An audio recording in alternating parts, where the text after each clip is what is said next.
Welcome to this conversation entitled Leadership for a New Food Future. Today, we are joined by Beth Ford, CEO of Land O'Lakes, Tom Hayes, CEO of Ocean Spray, and Dave MacLennan, CEO of Cargill. And while these companies and the products they produce in many cases are household names, I think many people don't really realize the unique and important role that these companies play in our food system and that they've been doing it for many years. In fact, combined, these three companies have been providing food for Americans for over 345 years. And notably, each of these companies remains privately held. I'm going to start with Ocean Spray, because many of us know Ocean Spray for its beloved juices. But what you may not know is that Ocean Spray is actually a farmer cooperative owned by 700 farmers. Land O'Lakes, too, is a farmer cooperative. And while Land O'Lakes may be best known to us for its butter, it produces much more. And it has an incredible reach with 3,500 member owners across the country. And today, half of harvested acres in the United States are Land O'Lakes acres. And Cargill, at 155 years old and into its seventh generation of family ownership, now employs over 155,000 people across 70 countries. It's the largest privately held company in the United States and is around $114 billion in revenue. It's really difficult to understate the importance of Cargill in our food system today. It's a leading producer of ground beef. It's a leading producer of salt. It's responsible for 22% of U.S. grain exports. And all eggs that pass through McDonald's actually pass through a Cargill facility first. One fun fact is that at any point around the globe, there are 550 ships on our oceans that are carrying Cargill sourced product. So I typically don't take time to introduce companies like that.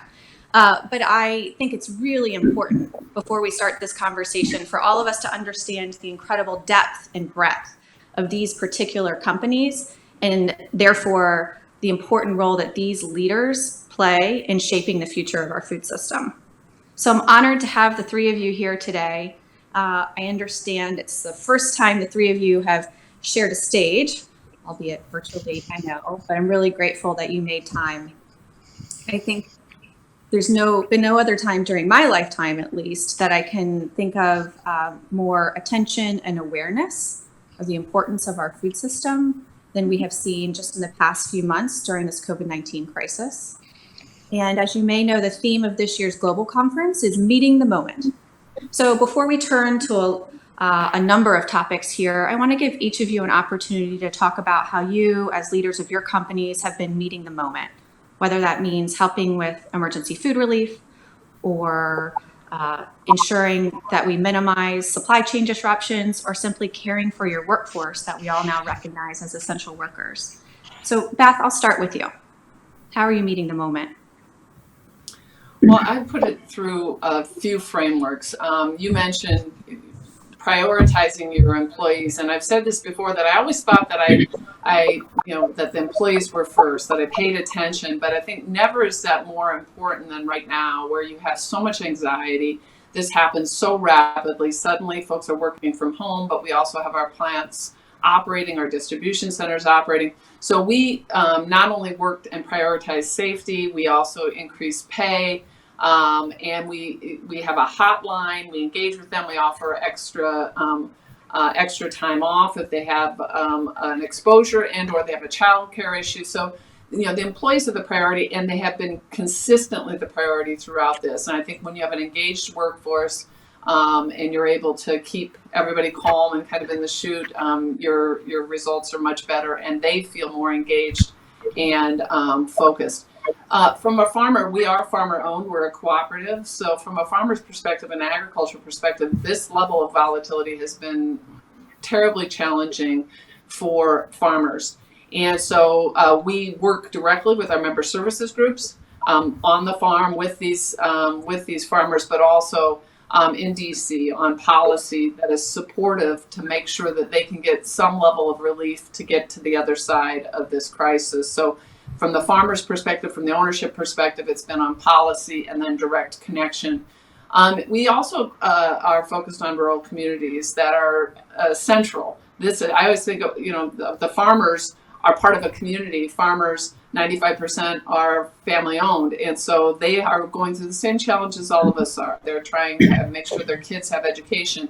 There's a shortage of 40,000 doctors in rural America. Hospitals have shut down. So we started by saying, given the fact that there's a lack of connection in rural communities, especially broadband access, and we know that's so important these days with education, telemedicine, we immediately first turned on Wi-Fi, then partnered with companies like Microsoft and others to offer that and to connect different communities. We then partnered with the Mayo Clinic, the Cleveland Clinic, sent notes to governors and to the federal government to ensure that there would be access to telemedicine during this pandemic.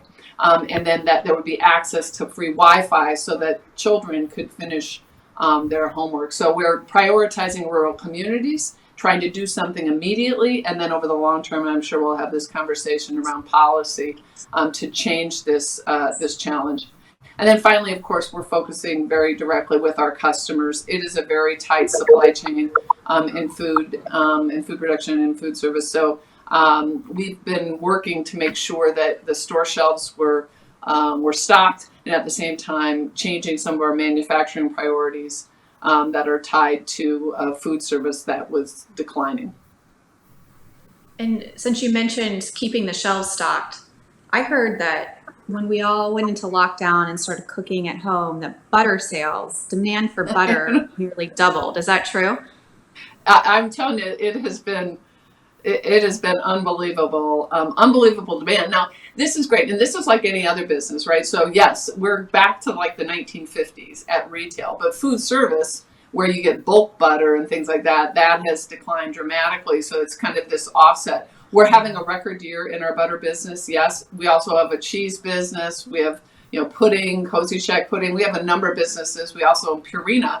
Interestingly, so in addition to the fact that yes, butter demand has never been stronger, this will be a record. I will tell you, Purina is seeing this just huge surge. Apparently, backyard flocks are a thing. Everybody's got a chicken. So we're seeing these incredible spikes in part of what we call our lifestyle or our bagged feed business. And that would, a great example would be backyard flock, where everybody's having their own chicken. Okay, Tom, how about you? How have you been meeting the moment at Ocean Spray?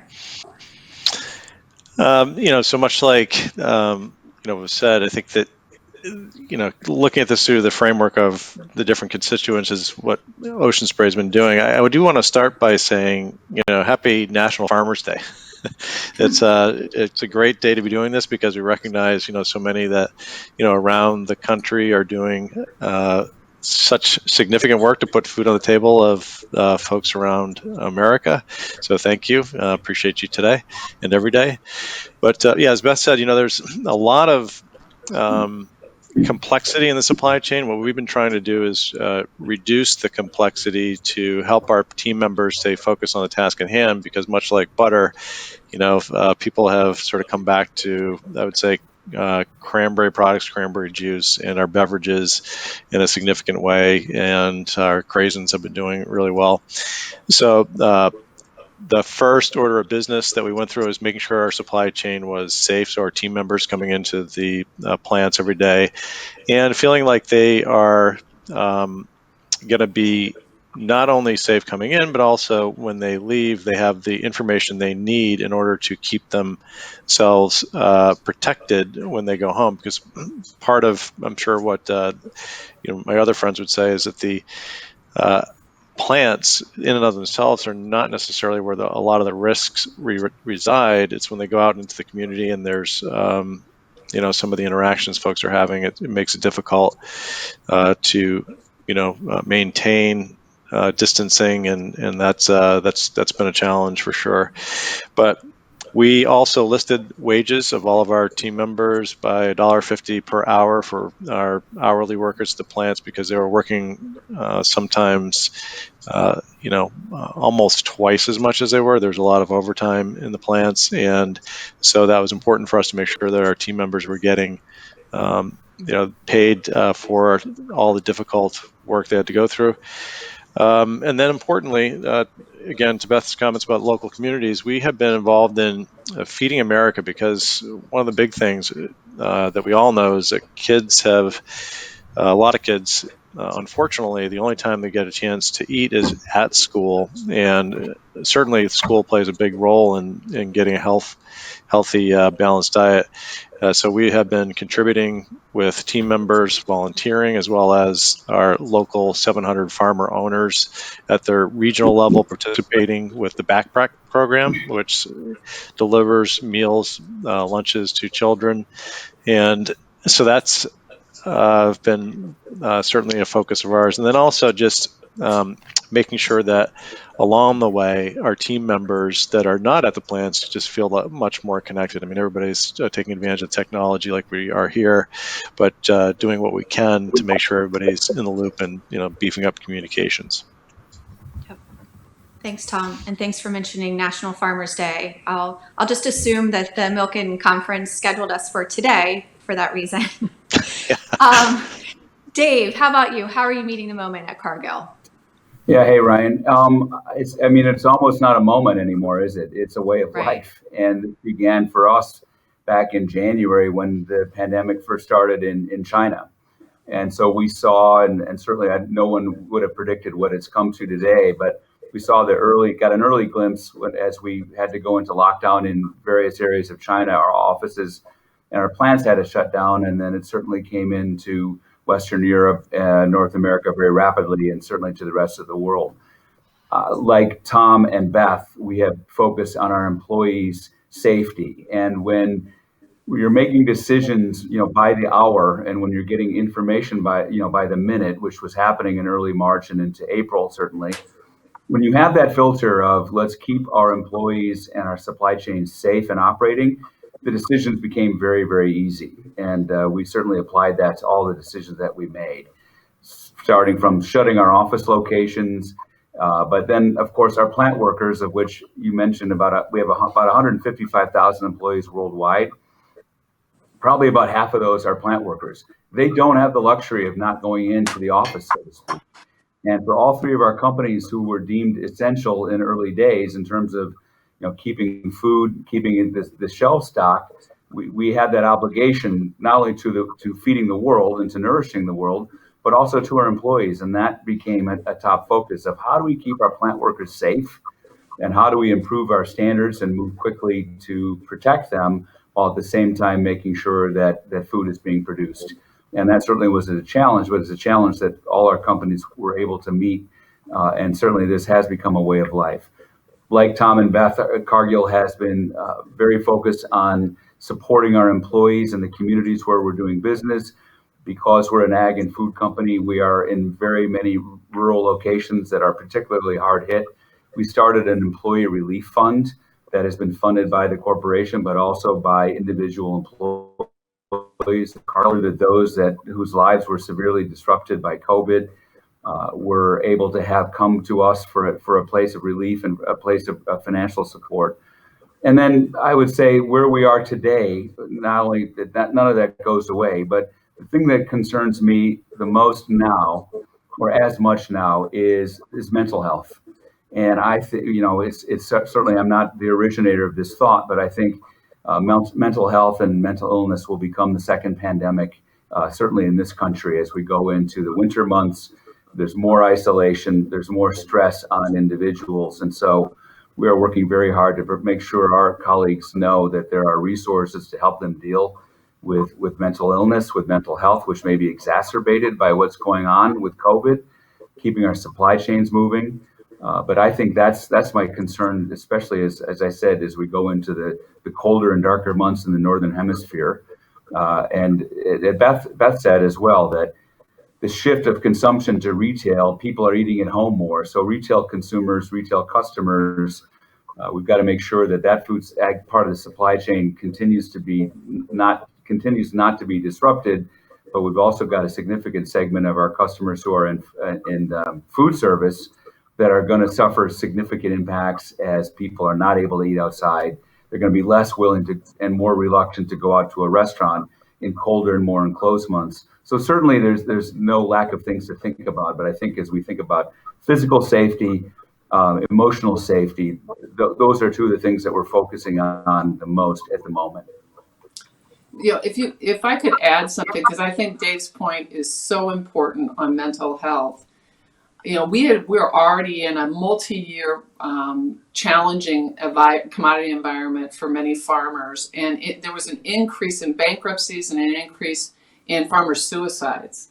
That's at the farm level. So we really are talking about a couple of things. One, our employees, their mental health. We could say it's a marathon, and there are people who live alone, and it's challenging. I mean, they get their connection through work, but then I was talking with our team of member services that work with farmers on the farm, and they show up, and they're dealing with all that stress. They're taking all of that stress on, almost like a social worker, and at the same time working on the activities that are central to the farmer, and that are about connecting with the business issues. That mental health issue is a significant challenge, and we try to really focus on being empathetic with our team and with our farmers. Try to offer assistance the best we can.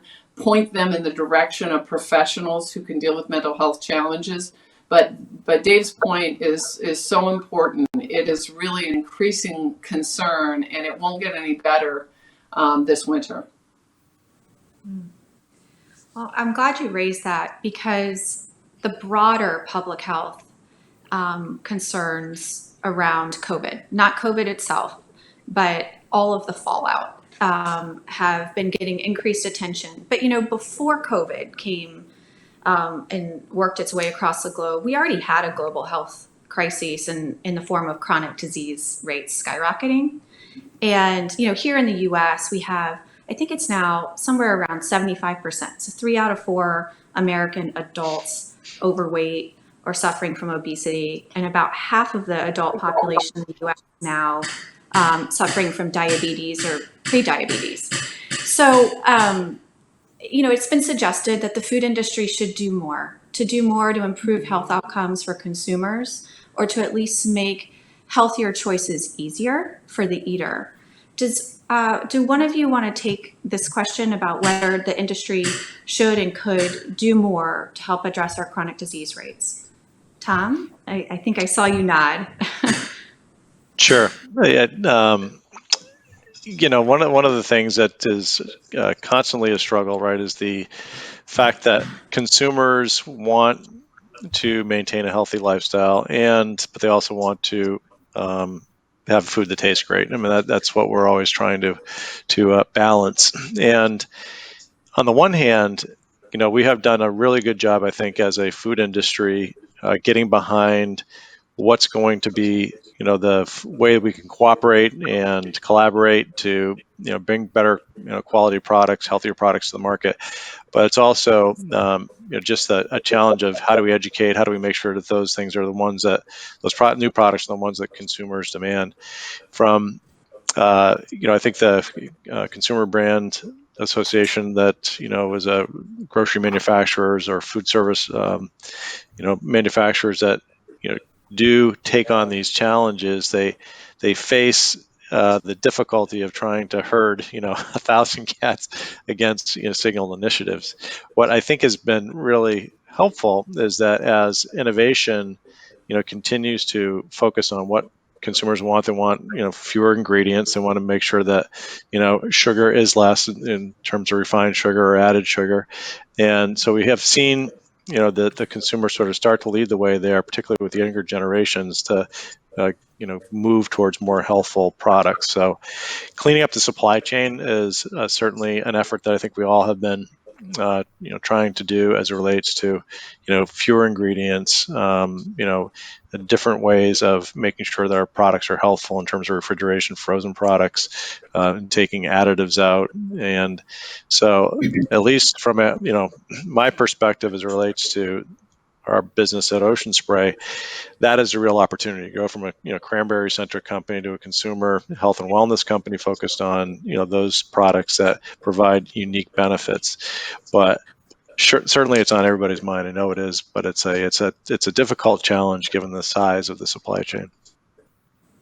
Yeah, I think if I could, sorry, Ryan, I would add to that or pick up that to your point. I think people were very aware of their food, their ingredients, who is making it, what are the ethics, who are the companies that make my food before the pandemic, and certainly I think that's become more so today, and especially as a shift in consumer behavior has moved to the home from food service, which the balance will go back over time, but nonetheless people are much more aware as they're buying products from retailers and bringing them home.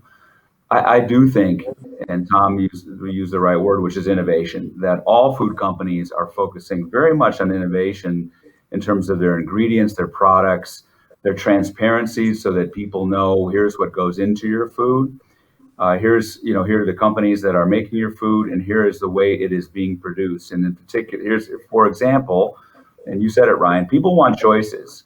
And if they want to eat traditional protein, beef, chicken, pork, or alternative proteins. So we have a significant and a growing alternative protein business.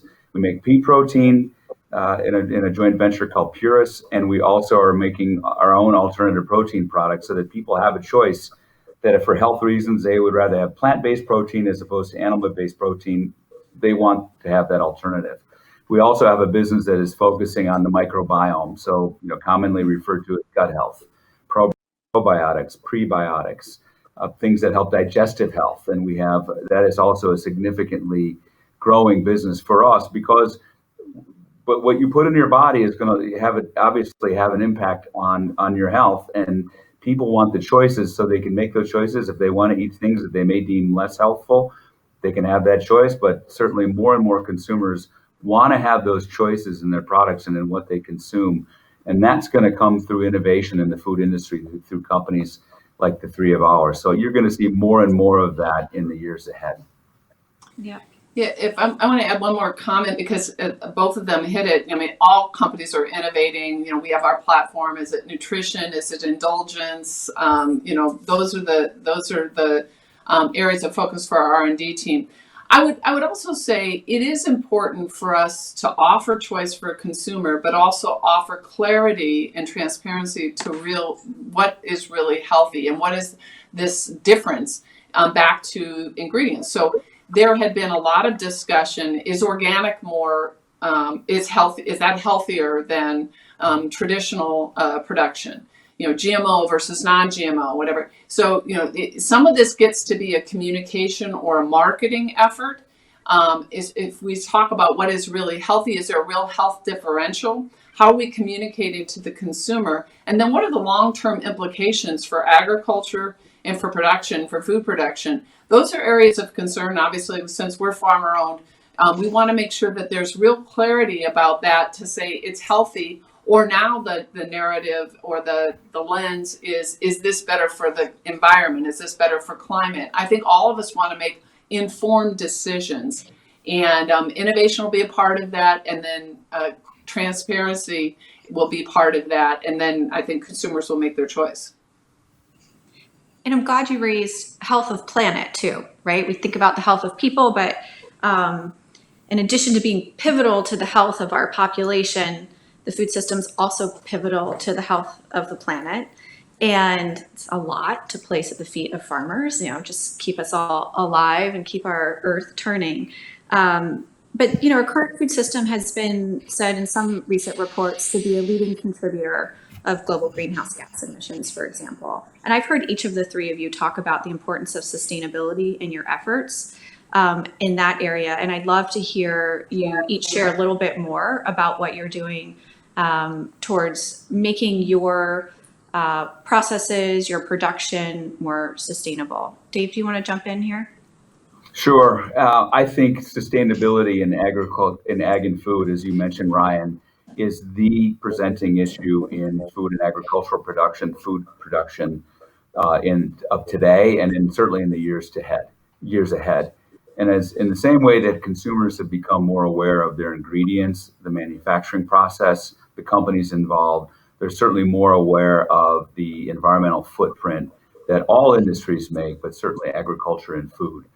And whereas agriculture and food production is a source of greenhouse gas production, it can also be the means by which we find a solution to greenhouse gas production. And it starts in all of our companies. I mean, Tom and Beth's companies are farmer owned, but certainly our customers, our partners are tens of thousands of farmers around the world. And that's where it begins. And certainly farmers have to be part of the solution. Farmers are environmentally sustainable people, and they want to have the tools to sustainably produce their products and be able to bring them to market. And that's one of the things that we're very much focusing on is farmer training. We've trained over 10 million farmers around the world on sustainable agricultural practices everywhere from Africa to South America, and certainly in more sophisticated agricultural economies such as North America and the North American grain belt, farm belt, as well as Western Europe. Our goal is to have trained 10 million farmers by 2030. And we have also supporting the adoption of regenerative agriculture, which is training them and being able to support and encourage regenerative agricultural processes. Our first step was to focus on 10 million acres and to use that as a beginning of a program to enhance our regenerative agriculture practices with our farmer base. And just to kind of help visualize it, by doing that, 10 million acres has the equivalent of taking 1 million cars off the road if you eliminate the production and the emission of carbon from that land, from that size of land. And again, teach farmers regenerative and more efficient and sustainable farming practices. So I'm sure Tom and Beth will agree and will add to it, but it begins with the farmer. Agriculture is how, and it can be a solution for reducing and it will be a solution for reducing greenhouse gas emission and being more environmentally responsible in terms of resource usage. We can reduce our resource usage in the production of food through agriculture and through agricultural production. And yeah, for us, I mean, we're partnered actually with Cargill and with other companies. We started with our Truterra Insight Engine. We were fortunate to bring on to our team the previous head of the NRCS at under the last administration. We created this platform because they come into the data, the analytics, being able to work with a farmer about how they can improve their sustainable production and the practices. And so Dave's comment there about, this will correlate to taking 1 million cars off the road. We want to have a scoring mechanism, which our Truterra Insight Engine provides. It's got about over 1 trillion data points. It helps a farmer with data literally on their land understand how they can improve their production. And we partner that with an agronomist in the local area so that they can understand what kind of investments they can make. I'll tell you what, it's so exciting. I could give you a number of examples. Most recently, this last week, as Dave said, farmers can be part of the solution. And you're going to start to hear this carbon credit trading.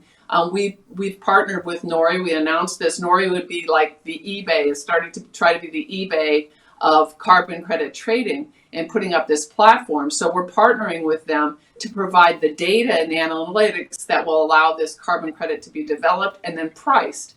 So what we know is that farmers, they'll want to make the right investment. I think of them as the original environmentalists. They want to make the right investment for the long term. They do. These are multi-generation leaders, but they also need to have the data, and then they have to be able to monetize that. We want to have profit and we want to have improvement because we can't just say, hey, put in no-till or cover crops or things like that and not have a return on that investment, especially given the challenges we've had in the commodity markets over the last number of years. So it's very exciting. I think farmers will be part of the solution going forward. And we need to provide other mechanisms so that they can develop incentive structures that will allow for the right investments. And we need to support that with analytics and data and practices. And that's what we're targeting. Yeah, Beth, you and I we had the opportunity to have dinner together last summer, and we spent the evening talking about carbon sequestration and regenerative ag. It's a raucous evening. I'm sure people are jealous. But you opened my eyes to what Dave just said and what you just said. It's not just about training. It's not just about education and awareness. It's about changing the incentive structure to incentivize the right investments. So are there ways that public policy needs to evolve to support changing an incentive structure to really support farmers as they go down a path towards a more sustainable ag practices? Well, I'll tell you, local, I get this question, is this going to be from the federal government? Is this state governments? Is it businesses? I think it's all in. Right now, I would say some states are trying to lead in this area. California would be one of them. So we worked with CalBio, and that we were putting in digesters on our dairy farmers' property. And so when you say, well, who's making the investment? Well, the state government then there provided some investment. We provided financing and access to financing for our dairy producers to invest in a digester, capture the methane, and then clean it basically. And the state investment allowed for this to be connected to a pipeline and then piped down into Los Angeles, where it runs the city buses. That's the kind of creative thinking that we need to have, the kind of policies and the investments, because it can't be just punitive. If you do this, then you're going to get this fine. We're going to make this change. I mean, what we have to do is invest for the long term, and we need to provide incentives and different structures and think of it more broadly, like these couple of examples we were talking about, whether it's carbon credit trading or this capture that allows for a different incentive structure for a farmer. Most of the farmers, by the way, over the last number of years in the United States, 2017-18 numbers were that an average farmer was making $43,000. The median was minus $1,500. They weren't making any money, and they were making most of their money off the farm for their second and third job. So this idea of changing the incentive structures to more positive things that all of us want to address, including this greenhouse gas capture and working on climate, I think it's exciting, and it's a way that a farmer can think of the long term. Tom, do you want to jump in and share what you've been doing at Ocean Spray and some of the commitments the company's recently made? Somebody told me not too long ago that cranberries will be the first fruit that are 100% sustainably grown. Is that true?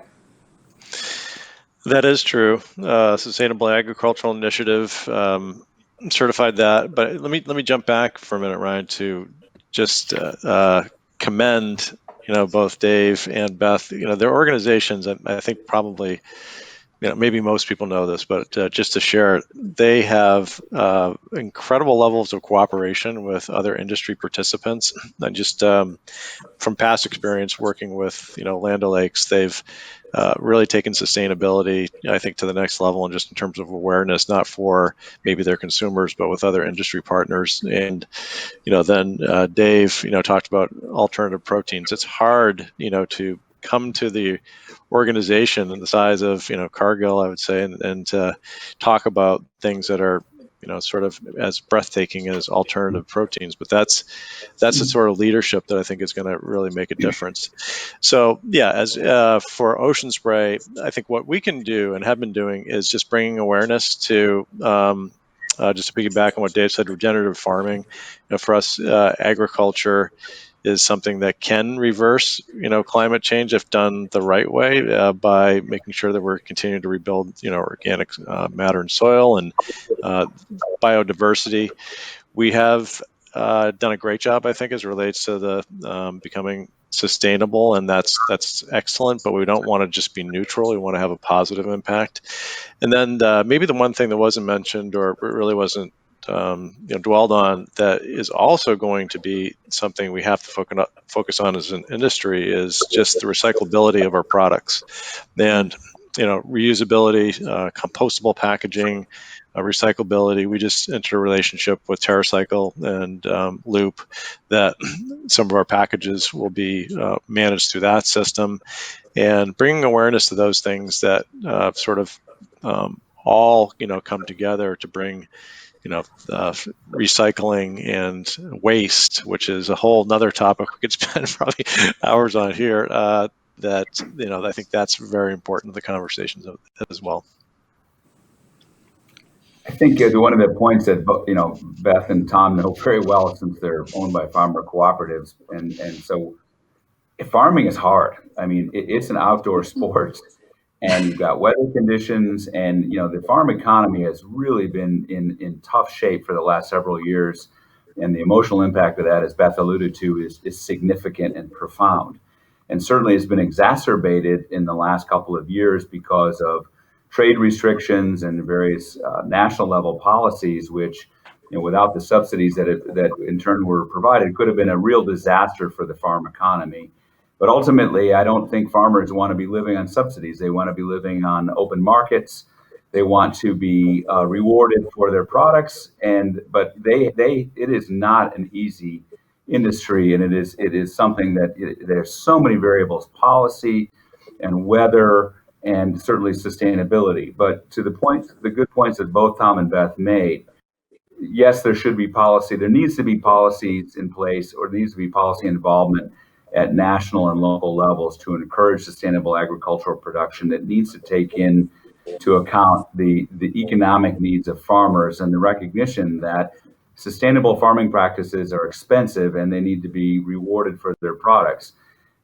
One example is we formed something called the Soil and Water Outcomes Fund, which was launched in April with the Iowa Soybean Association, and it basically rewards farmers through product prices and product transactions for sustainable farming practices. So I don't think around the world or domestically we can or should rely on government action and policy to help stimulate more regenerative ag or sustainable agricultural processes and production.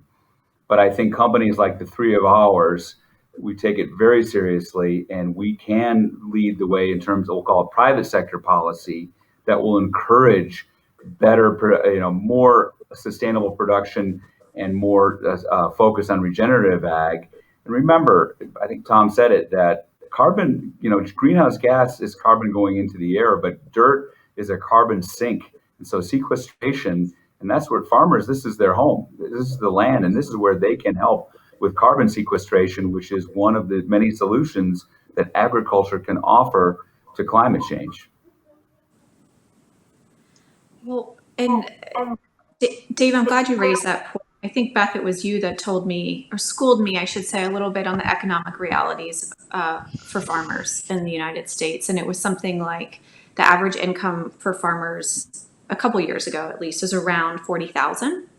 But I think the median income was actually a negative number, like negative $1,200 or $1,500. That is startling. And so we're talking about, how we get farmers to produce healthier product and to do it more sustainably and to do it while sequestering carbon. And it is a lot to ask, particularly when we really understand the economic situation for most of the farmers in this country.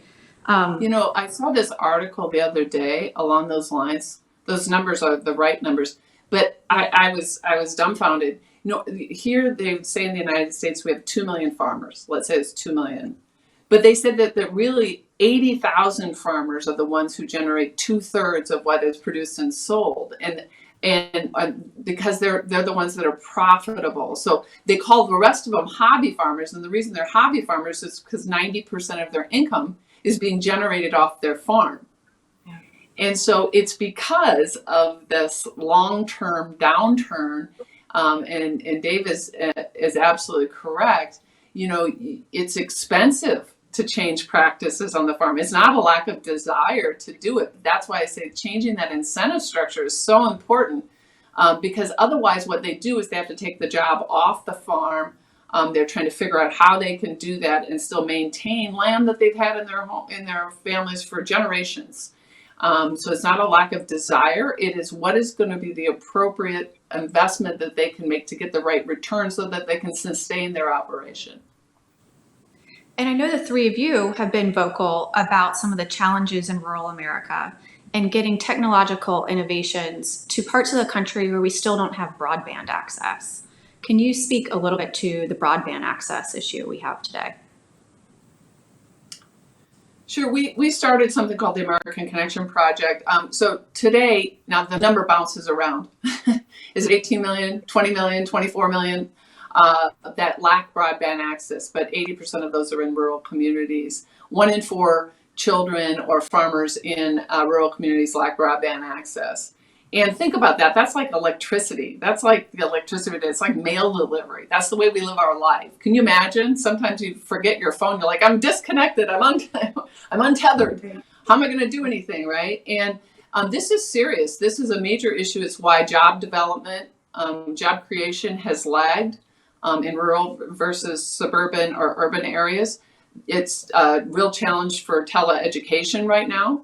Literally, these teachers are having to drive out to the farm with their car with paper assignments for 3 or 4 kids that are on the farm so that they can do their work. And then the parents try to take time to drive to another town so they can pick up a signal and get some Wi-Fi to finish their work on their phone, if they can do that. There's no doctors in these communities, so how are you going to access telemedicine? To me, this is a national security issue. This is a national security issue. Food security is a pillar of our national security. To not have the appropriate investment, we can talk all we want about AI, 5G, all of those things. Yes, we want to invest, but we have to have the basic wiring. It leaves us uncompetitive. We've seen it this year with COVID, how important food security is. We must make investments to stabilize these rural communities in these farms and agriculture, because it is, to me, an American issue, a national security issue. And to have this kind of a gap, this is going to be a multi-generation impact if we can't make sure that our children are educated. And reminder again, 95% of farms are still family owned. They are raising children, they're in this community, and they have to have access, and we do not have the appropriate investments. So the American Connection Project was to get policy for the long term, to get the appropriate mapping, to advocate for over $100 billion of funding from the federal government, partnered with state governments, is to turn on in the short term free Wi-Fi, and we have over 2,000 or 2,300 sites across the country, partnering with Microsoft and others to kind of push the signal out more broadly, so that communities can at least have Wi-Fi access. In those sites, there are people showing up, hundreds of people a day that are staying there for 90 minutes to finish their homework or to access something. So we're trying to do some things in the short term, and then in the long term, advocating for policy changes, investment, partnering with companies like the Mayo Clinic, healthcare providers, and government and states. And I just want for all of our participants, all of our registered attendees at the global conference are starting to send in questions. And so I'm going to turn to those questions shortly. But before we do, I want to turn to the topic of leadership. This is a really wild time to be a CEO, particularly a CEO of a large food company. And Tom, while you were CEO of Tyson's before, you've only been at Ocean Spray for a few months. Can you tell us what has surprised you most about taking over the helm there at Ocean Spray?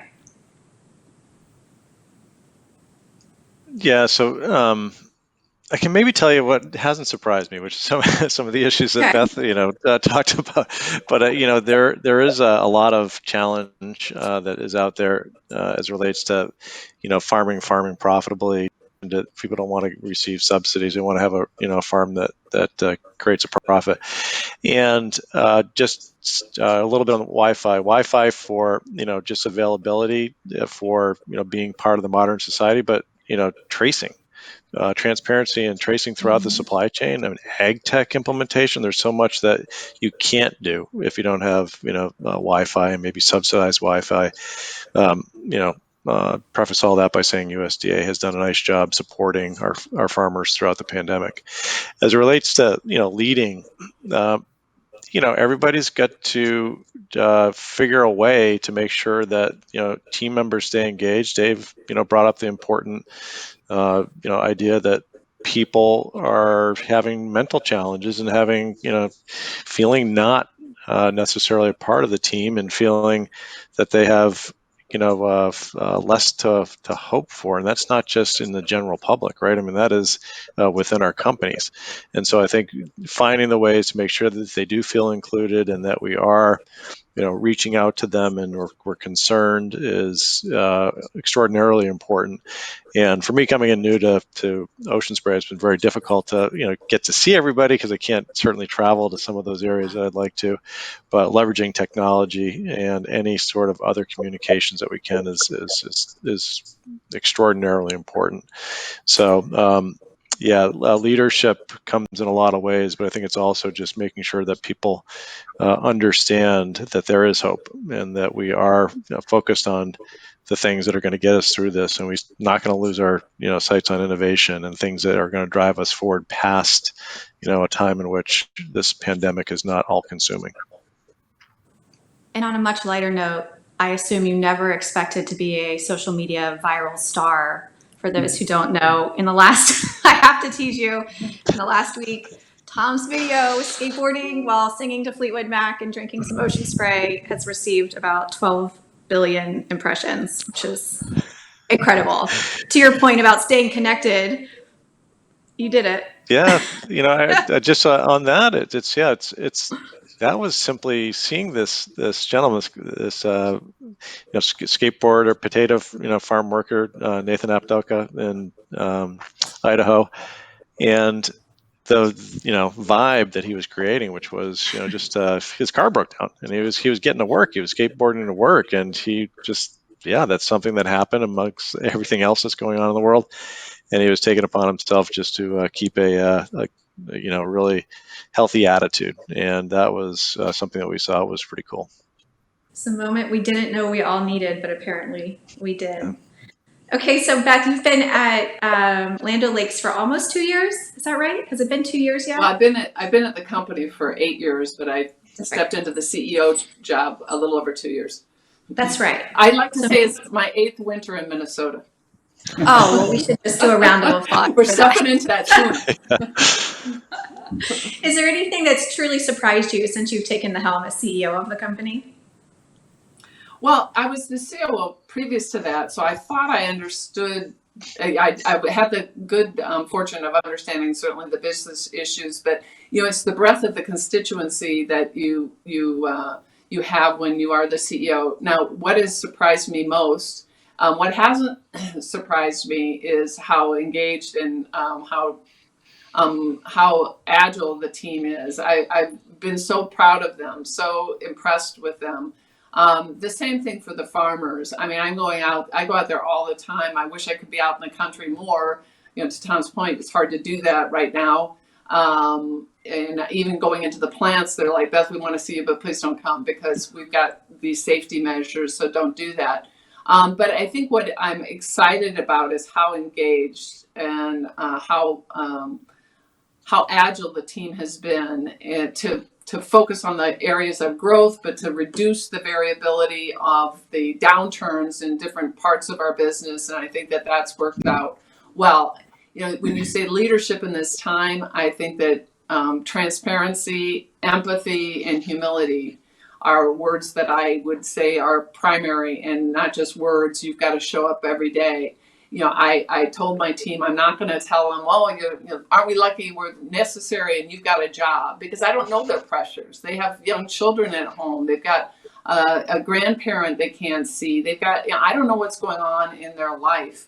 I do know that I want to make sure that they feel heard, that we are engaged with them, that we put in place the appropriate policies for the team and for our farmers that get us through together to the other side of this, and then to make sure we're taking the things that we've learned that are best, that are better, and that we take them forward with us.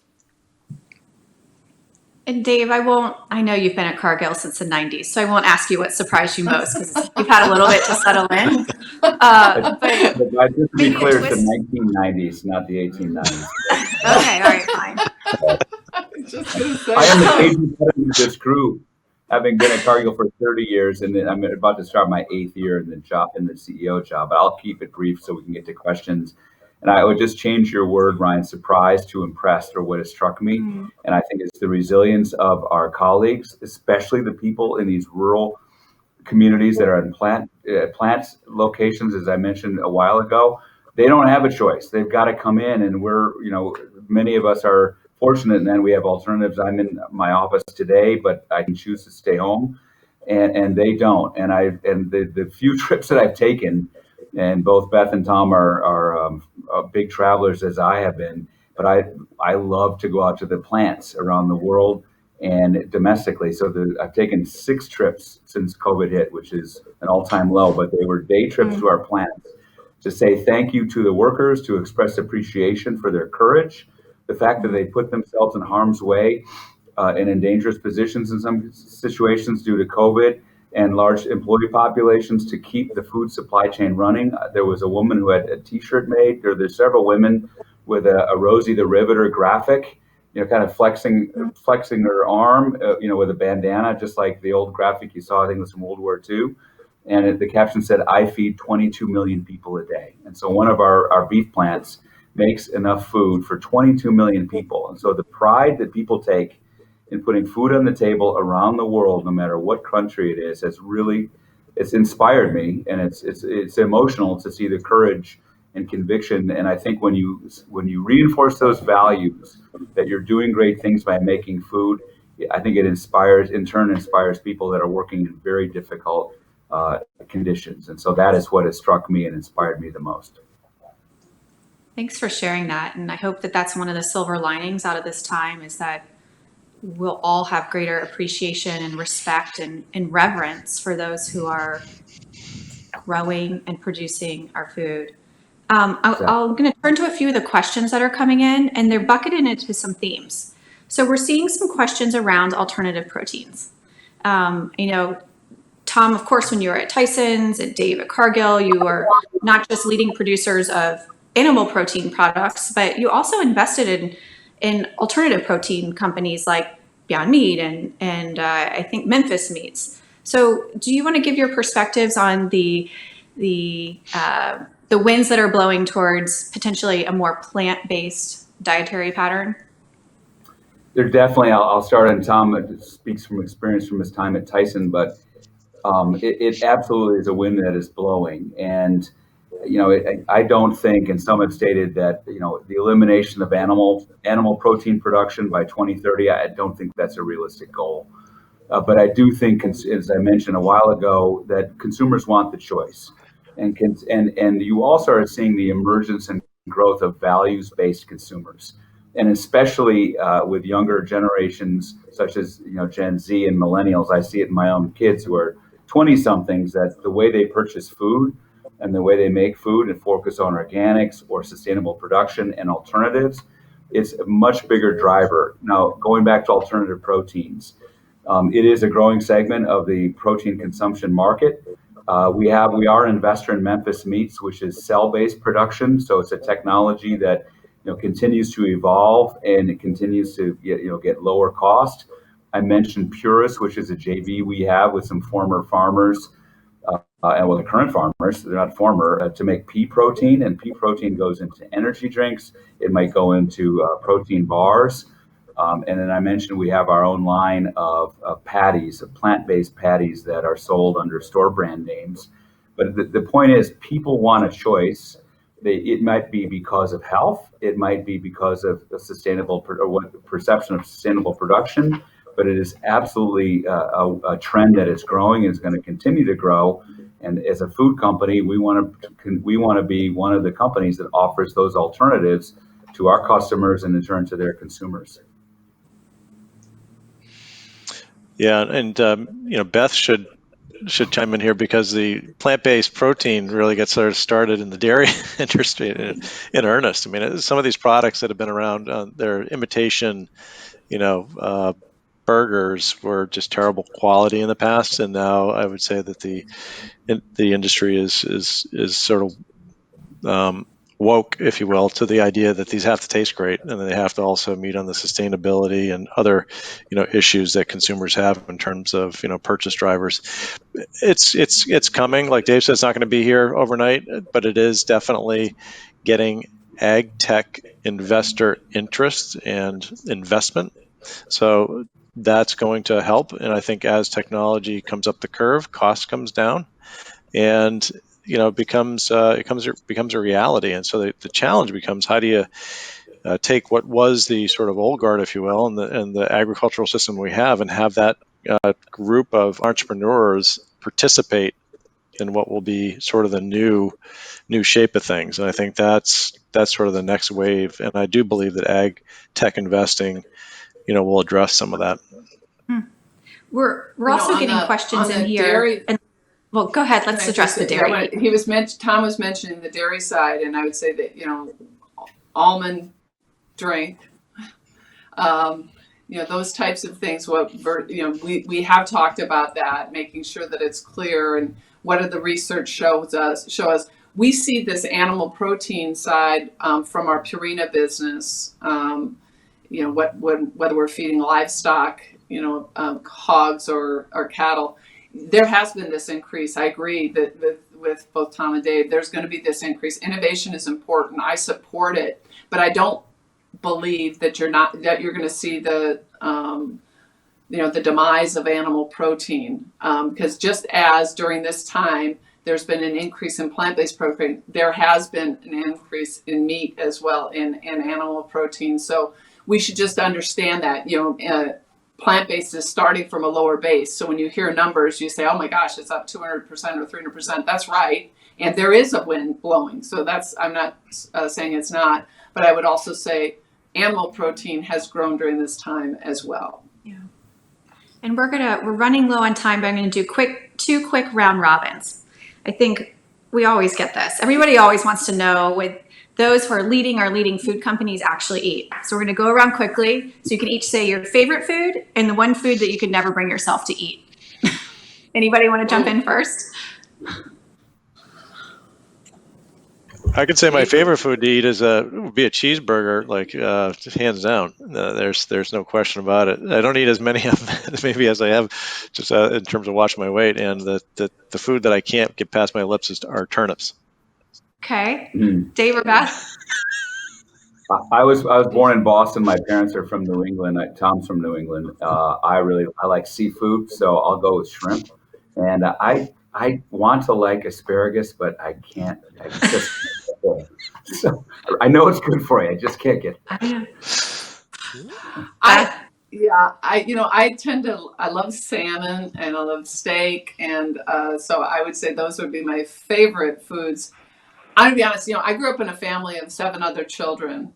So if food was put on the table, I don't care if you hated it, you ate it. Okay. So there's not a lot that I will tell you that I won't try or put past these lips. And oftentimes I find I like them. That includes asparagus and broccoli and turnips and every other thing, because if it was food, that was a scrum. That's a food fight, to say the least. That's fair. Okay, and our last one, a little bit more serious, and we'll do it quickly in 2 minutes or less. How will our food supply look different in 10 years or 20 years? I guess this is a version of what's your vision of the future for our food industry. Who wants to start? I'll say, ag tech's going to have a profound impact. If you look 10 or 20 years from now, that a lot more will be made indoors, protected from the elements, which is, certainly that's something that is a variable. And I would say it's going to be, it's not going to be necessarily cheaper, but I'll say there'll be a lot of different models out there that do make it a lot more sustainable. Just my belief is that'll happen. I agree. It'll be more sustainable. You'll have more focus on gut health, on the microbiome, micro ingredients. I think volumes of food consumption will come down. Sustainability for sure. I mean, you think about vertical farming, and we've seen a lot of companies that are building vertical farms. I got a friend who runs a greenhouse which grows lettuce. In the next 10 years in particular, I think sustainably produced food is going to be much more prevalent. I agree with both of those comments. The only add I'd have is that consolidation has been underway for quite some time. There are going to be continued consolidation, so there'll be fewer farmers probably. Right now, as I mentioned to people, the largest landowner in Iowa are widows, and people get scale. Other farmers get scale by leasing land and farming it. So they're, while farmland will, maybe expand or extend, it'll be farmed by fewer farmers, and that has been, consolidation has been underway at the top and the bottom of the sector. So yes, technology, yes, innovation, all those things are going to be the case, and it'll be fewer farmers. Interesting. Well, I could talk to you guys for hours, and I was really struck by, one, thank you, Tom, for reminding us it's National Farmers Day. I actually think that's quite meaningful. And I think, Dave, something you said at the top of the conversation, that this is not a moment anymore. And I think you guys have made that quite clear. This isn't a moment. It's more of a movement towards a different food system, a more sustainable food system, and sounds like one that's more inclusive and more respectful of the workers inside of it. Thank you very much. I know this is a busy time, and I'm really grateful that you took some time to join this conversation today. Thank you. Thanks for having us. Thanks for having us.